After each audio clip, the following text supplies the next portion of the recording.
A state task force in Colorado Springs dedicated to catching child predators online is seeing an astronomical increase in tips claiming inappropriate and illegal behavior. We were all taught about stranger dangerous kids, but this task force admits child predators hiding behind a screen are much harder to detect. KRDO News Channel 13's Josh Helmuth shows us how parents can protect their children in this special report, Hidden Stranger Danger.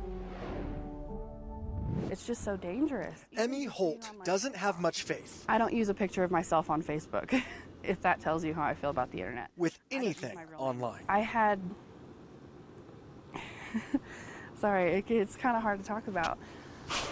I had so much guilt for years thinking that it was my fault. Emmy grew up in Texas, but now lives in Colorado Springs. Unfortunately, she grew up with little to no support. She turned to strangers online to find it. I remember when I was 11 was the first time I remember speaking to someone who said they were in their 30s on Neopets, of all places. Neopets is an online game where users care for a virtual pet. But Emmy's experience had several red flags. It was grooming. It was an older man trying to talk to a young girl. He told me if I didn't send him pornographic images of my underage self that he would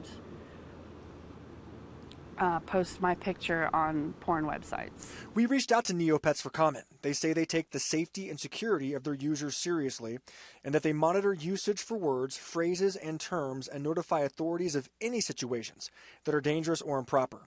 But possible threats come from all corners of the web. We've had 8-year-old victims from this. Colorado has an Internet Crimes Against Children task force known as ICAC. It's based in the Springs. They've arrested nearly 100 child predators over the last 3 years. We've got technology that lets strangers into our house. We're talking major social media platforms, TikTok, Instagram, Snap. And since the pandemic, the number of cyber tips they've received from such apps has gone up 41%. It's just like a park in the 80s.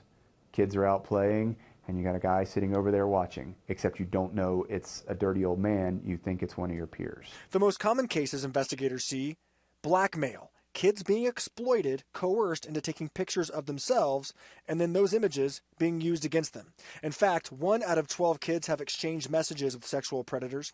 1 out of 20 have arranged a meeting with someone they met online. And all that being said, 3 out of 10 parents allow kids to use the internet without restrictions. Many times, predators hide behind a childlike avatar through online gaming. For instance, with Roblox being one of the most popular online games for kids, Colorado investigators have seen their suspicious activity involving kids go up nearly 7-fold since the start of the pandemic. We reached out to Roblox for comment to no avail. However, they do have a section on their website dedicated to parents, safety, and moderation. And there are steps parents can take right now to protect their kids. When you download a social media app, if it asks for your kid's location, always select Don't Allow. With online gaming, go to Communications. Don't let them chat with just everyone. Select either No One or Friends Only. And if your kids are ever asked to switch from one platform to another, like from online gaming to social media, that's a huge red flag. We wish as parents we had a magic wand. Kid Power is a worldwide organization that teaches safety skills for families and kids.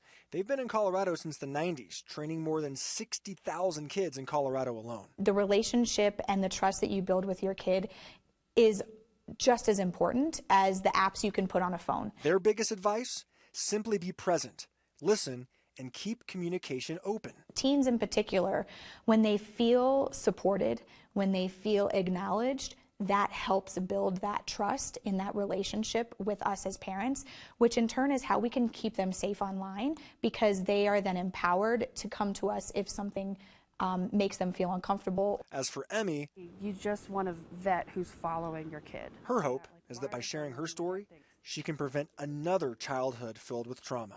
Parents need to love their kids. Shower them with the love, or they're gonna look for it somewhere else. In Colorado Springs, my life would have been a lot different if I had someone there to monitor what I was doing. Josh Helmuth, KRDO News Channel 13. A lot in those words right there. Colorado's Internet Crimes Against Children Task Force has a link showing 15 apps parents should know, along with 11 popular vault apps that can be used to hide activity on a child's phone. You can find those apps and more ways to keep your kids safe at KRDO.com. Some great information there.